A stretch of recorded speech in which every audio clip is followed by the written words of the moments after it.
One of these days I'll be prepared and on time. 2 Corinthians 8 and 9 is where we'll be tonight. 2 Corinthians 8 and 9. As we think about what it means to worship in giving. And of course, this is the most extended treatment that giving has in Scripture. And so, as we think about it tonight, just by way of reminder, this morning we talked about some of the basic principles of not just giving, but of just understanding the world itself, that God is the one who creates and sustains and owns it all, and thus it falls upon us to be faithful stewards of what He entrusts into our care. And then, as the church in particular, in a fallen world, to do a handful of things, obviously taking care of those who can't take care of themselves, supporting the preaching of the gospel throughout every location, and then learning how to enjoy it ourselves. Because some people, they have been able to accumulate something, but they're never going to live to enjoy it. They're so obsessed with a dollar that they're never going to enjoy it, because they're never going to have any memories, but they'll have their money, and they've never really learned to enjoy it. And I think that's a tragedy. I think that's a misunderstanding of the way God wanted us to be able to use these things. And so where we are now is talking about some of the principles of giving, and we spent 1 Corinthians 16, 1 through 4 this morning looking at those principles that help guide us. And tonight we're going to continue with some of those principles and then move into the heart of giving. So as we think about them, number one, under these ideas, these concepts that help us, there are several pictures that are given in 2 Corinthians 8 and 9. And I would encourage you to read them slowly and methodically, these two chapters. But obviously we don't have the time to work through it and then to pull every application out of it as well. So we're going to do some spot reading. So as we think about giving, number one, the first thing that really jumps out at us in this text is that God describes it as a grace. Okay? God describes it as a grace. Miss Debbie, I think I may be out of batteries. That may be what this clicker's doing. So if you wouldn't mind clicking ahead for us. And so 2 Corinthians chapter 8 and verse 1, we want you to know, brothers, about the grace of God that was given among the churches of Macedonia. For in the severe test of affliction, their abundance of joy and their extreme poverty has overflowed in a wealth of generosity on their part. It's a grace of God for them to be able to give. Or verse 4 in the ESV, begging us for the favor, the same word for grace. Or in verse 6, that you complete this act of grace also. Or in verse 7, see that you excel in this act of grace also. Or chapter 8 and verse 19, that as we carry out this act of grace. Chapter 9 and verse 8, God is able to make this all grace abound to you. Chapter 9 and verse 14, because of the surpassing grace of God upon you. And then the word translated thanks in verse 15 is actually the same word, same original word translated grace throughout this text. And so it's a grace-saturated text. And one of the things it's showing us is that giving and being involved in the work of God is viewed not as a burden, but as a grace, a gift that God has given to us to participate in the divine scheme of things. And so changing and framing the way we look at giving, that we're not sending money out, we're not begrudging, which we'll get to a little bit later, because we understand that this money is going forth to accomplish something. And so this money has to be sent forth to work. I think it's a little book I had to read when I was in school called The Richest Man in Babylon. It's a little bitty, maybe 80 or 90 page book, and it just talks about the principles of making money and what you do with money. You pay yourself, you invest others, and one of the points he talks about is sending money out to work for you, to draw in other funds. And this was, of course, Babylon. This was a time before you had retirement funds and all those types of things, so you had to find a way to sustain yourself. And he talks about sending your money out in order to bring more in. And I think that principle is quite good, especially when you apply it to what goes on in the church and the giving that God desires for us in this grace. It's like you're sending that money out like little soldiers on a great commission to go out and to help people and to meet their needs. And the more that we understand that, the easier it becomes for us to part with that money, because we're more concerned with the mission that is in front of us than we are with just a balance within our bank statements. And so we have to understand that it is a grace, that it's something God is allowing us to participate in. And ultimately, God has given to us the greatest gift that could ever be imagined. And that's why he closes this chapter on giving in 2 Corinthians 9 and verse 15. Thanks be to God for his inexpressible or his undescribable gift. It's very similar to when we say that people who have been forgiven are forgiving people.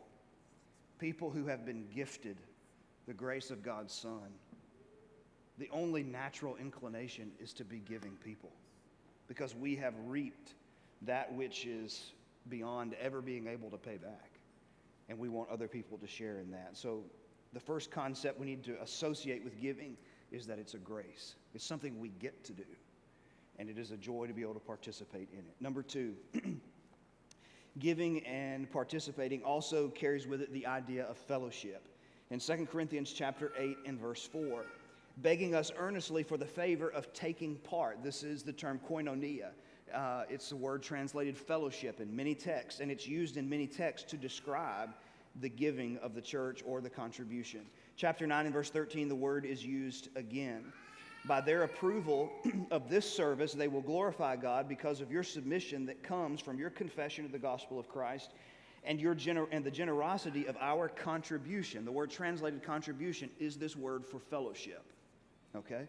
So it's sharing together. What I love, there's a statement in Acts 4 and verse 32. It's where we meet Barnabas in that context. And then Ananias and Sapphira kind of serve as a negative example. But the text says in Acts 4 and verse 32, none of them said that his possessions were his own. And that's where it moves into telling the stories about how they would sell their possessions and take the money and give it to the apostles to distribute to people as they had need. It's a fellowship and a sharing with one another, okay?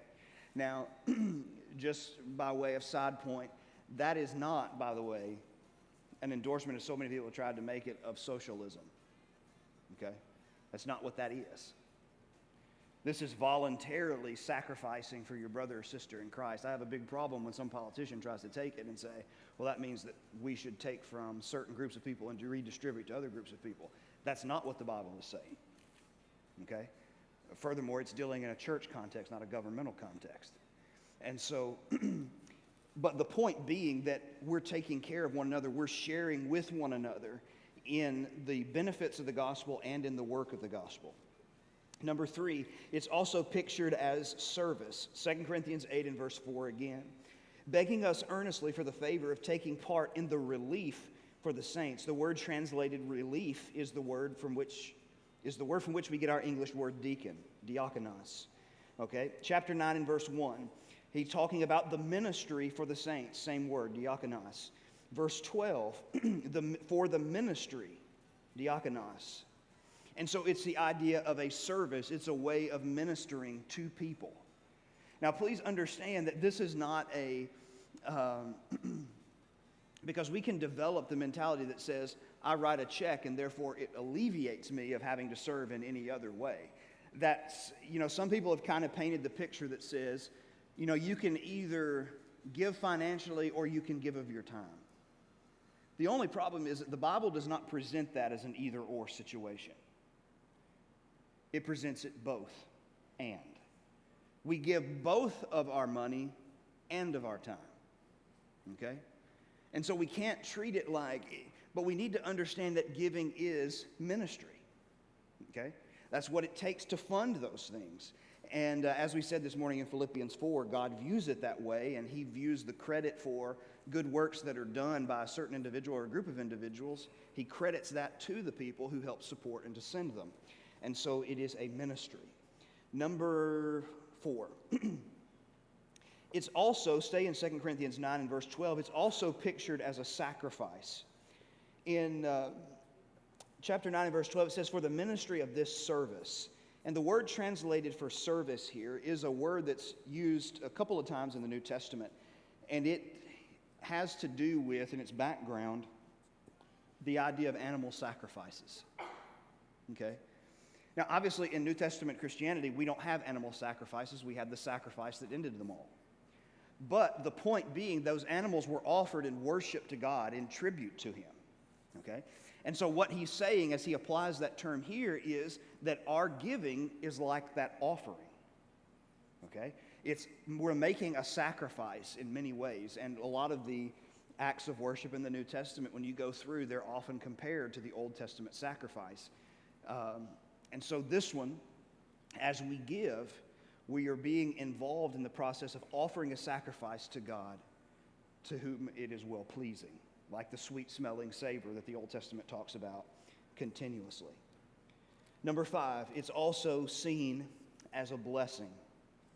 2 Corinthians 9, 5, and 6. "So it is necessary to urge the brothers to go on ahead of you and to arrange in advance the gift that you have promised." The word for translated gift, at least in the ESV, is the word for blessing. Okay? Or in verse 6 when he says, "The point is this, whoever sows sparingly will reap sparingly, and whoever sows bountifully," the word for bountifully is the same word. Whoever sows, to maybe make up a word, blessingly. Whoever sows blessingly will also reap the same way. And so it's about giving and being a blessing to other people, but also receiving a blessing. As Jesus would say in what has been called the unrecorded beatitude, of course, Paul records it, he quotes it, Acts 20 and verse 35, when he says it's more blessed to give than to receive. There's a blessing that comes along with being the giver. And to be honest with you, we have to learn how to be both of those things. We have to learn how to be gracious and blessed givers, and we also have to learn how to be gracious receivers. We have to learn how to be gracious receivers when people do kind things for us. We don't have to always say, you didn't have to do that, you shouldn't have done that. We could just say, thank you. Thank you for remembering me. Thank you for giving this. Okay? And so giving is pictured with blessing. Then finally, under this idea, it's also considered proof or evidence. There's a word that's used a lot in the New Testament, and it was used originally to describe testing metal and testing coins in particular, if they met the standard of being circulated, and if they didn't, they would fail the test. And so that became kind of a word that pictured testing. So in 2 Corinthians 8 and verse 2, "For in the severe test of affliction," talking about their poverty in that particular context. But in chapter 8 and verse 8, he says this, "I say this not as a command, but to prove the earnestness of others that your love also is genuine." To prove it, to test that your love is genuine. It's easy, and in this particular context, the churches at Corinth had volunteered very early to give to the poor saints in Jerusalem. They were just lagging behind in doing it. And so what Paul is saying is, I want you to prove the earnestness of your love. It's one thing to promise to participate in something. It's another thing to actually follow through with participation. Okay? And it really proves whether or not we are legitimate, if we're willing to follow through or not. Any of us can open our mouths and make a promise. Not just everybody will follow through on those promises. And so giving is a proof or an evidence of the fact not only of our love for God, but our love for people as well. So those are some principles of giving. Now, I want to spend the rest of our time, however long that may be, right here talking about the heart of giving. And I want to share with you Everett Ferguson's words in his book that he said about this particular text.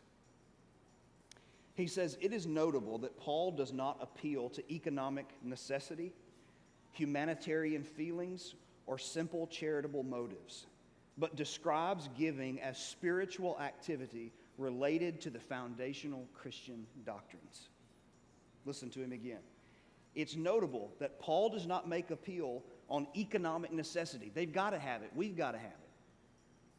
Or humanitarian feelings. What if you were in that situation? It's your fellow human being. Give to them. Or simple charitable motives. Come on, it's what we do. We try and help people. But he describes it as spiritual activity related to the foundational Christian doctrines. That's why this study has been entitled Worship and Giving, Knowing the Grace of Our Lord Jesus Christ. Giving that is Christ motivated. That's Christ motivated. Okay? And no, there's nothing in the world wrong with taking advantage of tax write-offs for charitable contributions. There's nothing wrong with that. Matter of fact, I could argue it's pretty good stewardship, and in some ways allows you to even give more than you normally would be able to. But at the same time, that can't be our motive. That can't be what's driving us, is simply looking for exemptions. So here are a few things to think about when we look at the heart of giving. Now, as most people, we would love to be able to take care of everybody. And if you look around this world, you don't have to look long to see needs everywhere. Matter of fact, it seems as if the needs of the world exceed our means to take care of them. Okay? So, the question we often ask ourselves is, okay, so how do we do this? I mean, look at all the stuff in the world that needs to be addressed and happen. I would like to make a difference, but I don't really know where to start. Well, the first thing we've got to understand is we're not going to fix the world. We're not going to fix the whole world. Not as an individual and not as a group of people. Okay? And so we have to accept that reality and hope that other people in other locations come along and collectively we can make differences. We make differences where we are and we contribute to them foreign and domestic. And so the first thing I would say about the heart of giving is, number one, be realistic. Okay? Listen to what he says in 2 Corinthians 8 and verse 12. He says, "For if the readiness is there, it is acceptable according to what a person has, not according to what he does not have." God is not expecting us to give what we don't have. Okay? There are some people, they would love to be able to give and give and give and give. They just simply financially cannot afford that. They cannot afford to give large amounts of money because, number one, they don't make large amounts of money. And God is not holding us accountable and saying, well, you didn't give money that you didn't have. Okay? And that's what he goes on to say here. Look, the saints in Jerusalem are struggling, and it's your job to help them now. And if you get into struggle, it will be their job to help you then. Okay? But I'm not asking you to do something that's beyond the realm of possibility. And so starting and maintaining and looking at and deciding certain causes that I want to be dedicated to. And honestly, in my judgment, one of the best ways to do that is consistent giving to the church. Okay? There's more discipline involved and actually more money that is given when we give consistently to something as opposed to special contributions over time. Right? So if I'm constantly investing, I know I want to make a difference and I want to give money that can go out and make a difference. Knowing I have a place where I can consistently invest that money that is going to make a difference is a lot better than just waiting for one to come along and writing a bigger check at that moment. Because it takes discipline for me to do it every week, every month, to continually give. You know, when it comes to the goals of giving, this was a few years ago, but depending upon occupational opportunity, most adults in America are going to make probably close to roughly $2 or $3 million in their lifetime. Now that was more than a decade ago minus inflation, okay? So you and I most likely have a couple million to $3 million that pass through our hands.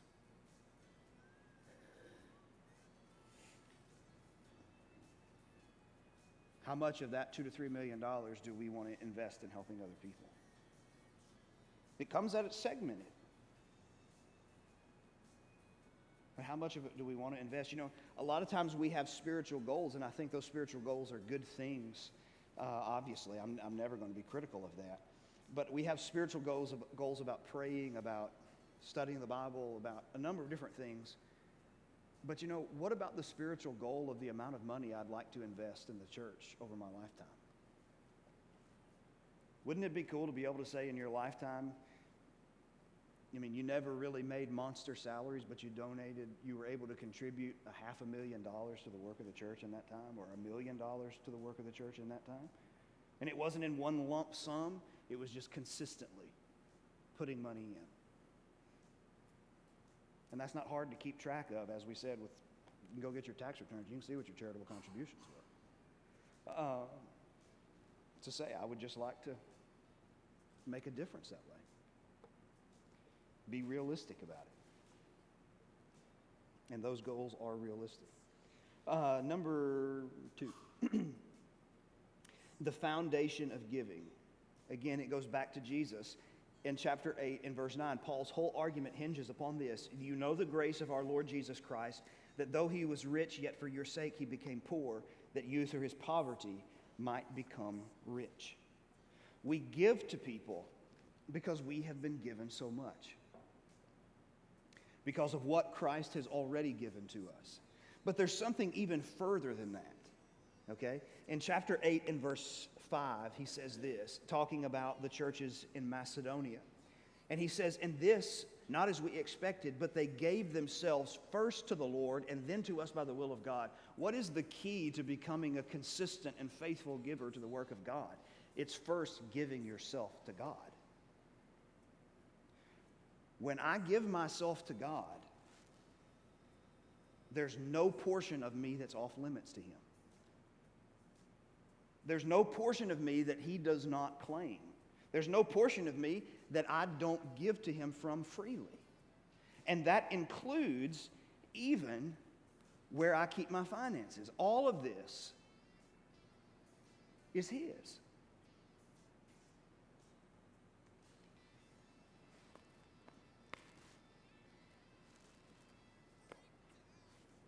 Because he gave it to me. And you know, for some people, that principle is a little easier to understand. Some people who grew up without some of the even necessities of life, and they've been able to build a pretty stable financial life in their adulthood. One of the things I've found consistent with all of them in conversation is they will look at you dead in the face and say, you know, I worked hard and I did as best as I could, but you and I both know I didn't get here by myself. The only way that explains how I went from this to this is God. It's the only way that explains it. And because I've given myself to him, there's nothing that I have that's not at his disposal. Nothing. And so the very heart of giving, first of all, comes from understanding that, feeling the weight. It's amazing how the cross, everything in the Bible just centers around it, and everything just spins away from it. It's like the hub on a wheel, and everything else is just connected to it. Even how we look at money is connected to the cross. And that's what he's showing us here. So the foundation of it all. Then number 3, there is a desire. In chapter 8 and verse 4, a heart that God desires for us to have in our giving is a one that desires to give. In chapter 8 and verse 4, it says, begging us earnestly for the favor of taking part of the relief of the saints. Now, in that context, he's talking about the Macedonian church who was so poor that Paul himself, in good conscience, would not ask them for money. They were so poor, he would not ask them for money, and they begged for the opportunity to give money.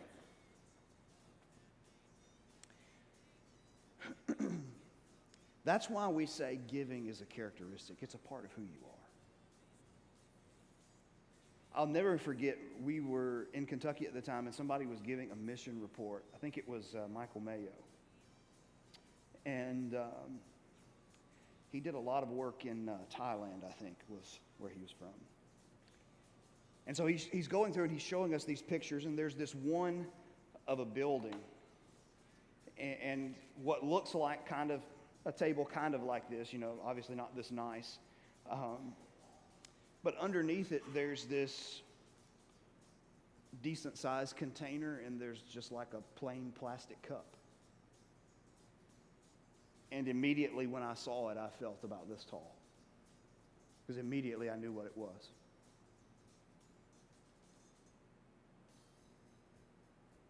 It's their contribution.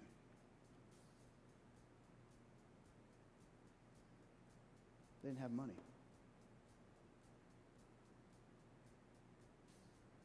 But they gave what they had. In the midst of their poverty, they gave everything that they had. They had a desire to participate in the things of God. And if that meant, in their case, the best they could do was pass on a few things from the field in order to somebody could eat. That's what they did.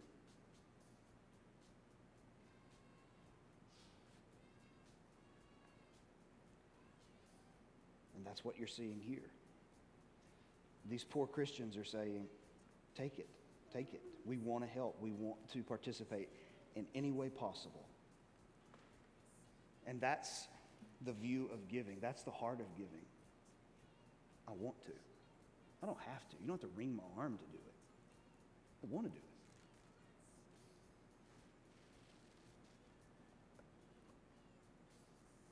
Next, on top of that, we repeat this point once again, and that's the idea of grace. It's a privilege and an opportunity to be like Jesus. That's what giving is. It's a privilege and an opportunity just to be like him and to participate in his work. And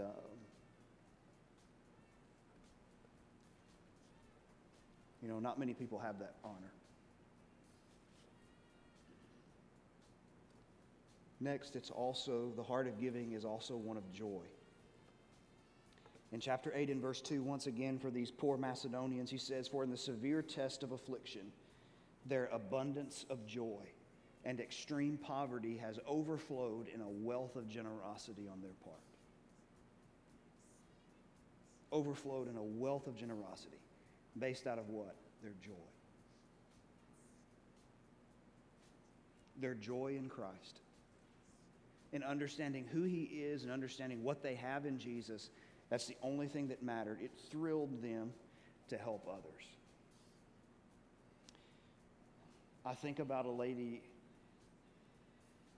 in another place where I had preached before. She had been a drug addict in the years previous. Somehow, I don't remember exactly how, she had gotten herself clean, had become a member of the church, been faithful to it. And the church was a very generous church. And they were always raising funds, and she was below poverty line.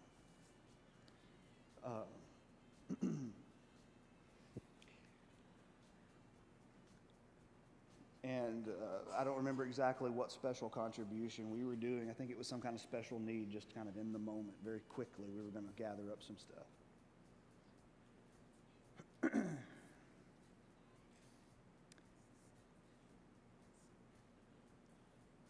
And I'll never forget her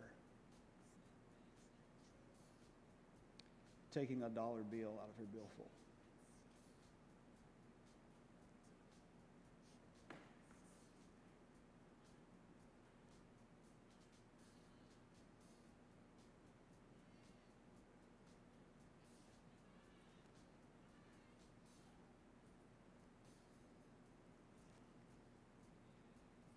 Because she was genuinely one of the happiest Christian people you ever met. later died because she didn't have insurance, and the hospital wouldn't treat her and sent her home. But she was joyful for the entirety of her life. She understood. She had been rescued from a lifestyle that so many people would look at her differently, even when she became a Christian. But she still believed strongly in helping other people. She believed strongly in what the gospel meant and what it was doing, and she loved it and was genuinely happy. True giving is joyful. Next, it's also characterized by love. 2 Corinthians 8 and verse 24. So give proof before the churches of your love, that our boasting about you and our boasting about you to these men, or chapter 8 and verse 8, to prove the genuineness of others, that your love also is genuine. Being legitimately and genuinely concerned for people. Proving to others that you love them. One of the ways that we prove that is in how we take care of them. It's not the only way, but it is one way. And the heart of giving is a heart that gives because it loves God and it loves people. Period. Then finally, it's giving to the glory of God. We're not giving so that someday somebody can announce what we've done to help other people or work through all of those things and somehow we're viewed in a positive light.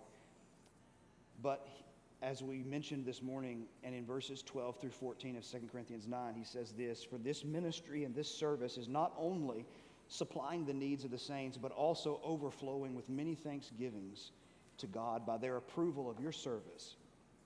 They will glorify God because of your submission that comes from your confession to the gospel of Christ and the generosity of your contribution for all the others, while they long for you and pray for you because of the surpassing grace of God upon you. It's that triangle that we talked about this morning.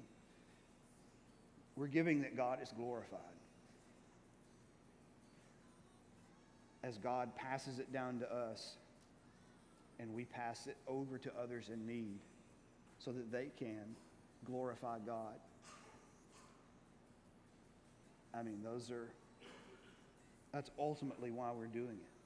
That's why Jesus condemns it so strongly in Matthew 6 when they were trying to do it and wanted other people to know how much they were doing. Because giving can't be giving if it's done for myself. It has to be done because I want people to see God. I want people to see God.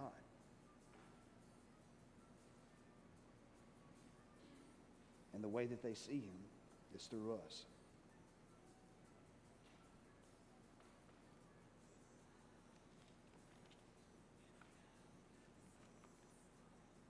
So what we have to continue to push ourselves and to think about and to encourage ourselves with is that even though we can be generous, it doesn't necessarily mean that it's biblical generosity. Biblical generosity is rooted in the grace of Christ. And that becomes the motivation for helping other people. And so the greatest gift of all is one of the most neglected gifts, and that's Jesus Himself. But even tonight, He still offers Himself. That if a person with a penitent faith, confessing Him to be immersed in water for the forgiveness of their sins, He would receive them.